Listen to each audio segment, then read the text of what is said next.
One more thank you समोर Atul sir इकडे समोर सर इकडे सर इकडे sir Atul sir thank you sir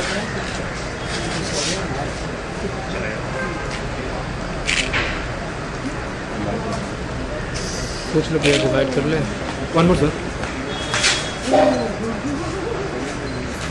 Atul sir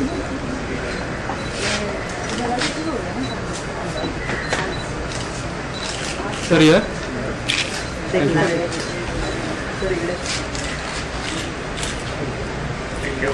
madam ma'am पुढे या थोड़ा हां स्टेडी आहे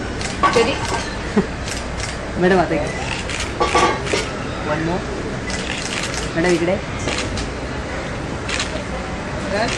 डन थँक्यू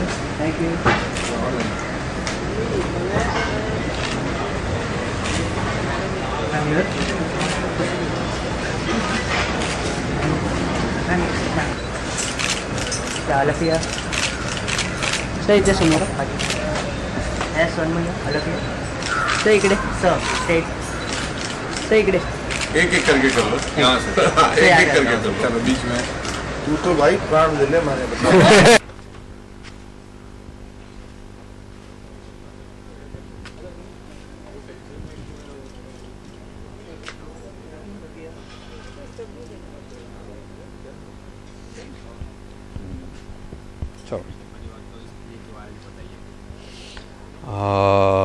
ये प्ले जो खराशें हम लोग करते हैं ये है कोलाज है गुलजार साहब की स्टोरीज़ और पोएम्स उनकी कुछ कहानियाँ और उनकी कुछ कविताएं उनको लेकर हम एक कोलाज सा हम लोगों ने बनाया है, उसका नाम है खराशें।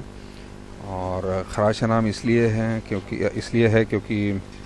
ये जो सारी कहानियाँ और कविताएं हैं ये जो कम्युनल डिसहार्मनी है जिसे लेकर दुर्भाग्यवश हम लोग जी रहे हैं, जो आपसी मतभेद होते हैं हमारे धर्म को लेकर, हमारी जात को लेकर, तो उनसे संबंधित ये सारी कथाएं हैं और कविताएं हैं।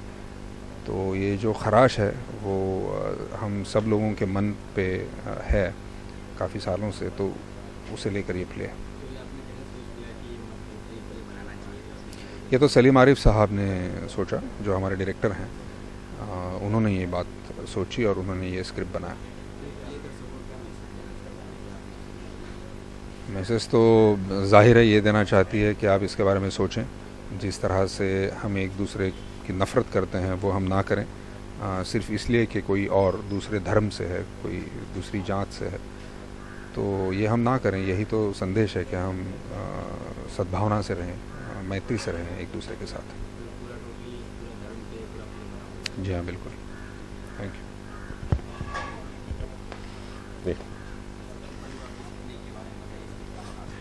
ख़ास ये है कि ये जो सांप्रदायिक दंगे होते हैं, कम्युनल राइट्स, जो हमारे देश में पार्टीशन से लेके अब तक लगातार होते आए हैं, उन पर जो गुलजार साहब ने कविताएं लिखी हैं, कहानियां लिखी हैं, ये उनको जोड़कर हमने एक शो बनाया।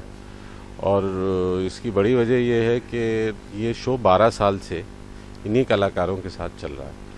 और अतुल कुलकर्णी, यशपाल शर्मा हमारे साथ पहले शो से जुड़े हुए हैं और आज तक शो कर रहे हैं। और इसका विषय हम सबको बहुत प्यारा है और इसका फॉर्म भी नाटक के तौर पर देखा जाए तो ये नाटक नहीं है।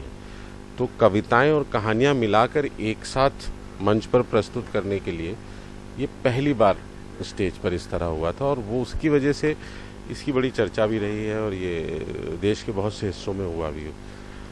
तो जब भी ये नाटक होता है हम सबको बहुत अच्छा लगता है, क्योंकि हमारे लिए बिल्कुल नया एक्सपीरियंस होता है नाटक में आना।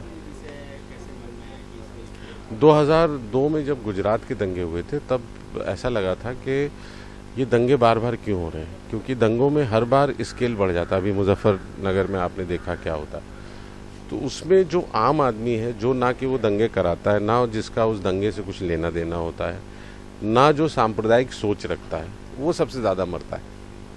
और जो लोग कराते हैं वो आपके इमोशंस और आपकी भावनाओं को और विचारों को अपनी तरह से तोड़ मरोड़ के इस्तेमाल कर लेते हैं। तो इसलिए ये शो बना।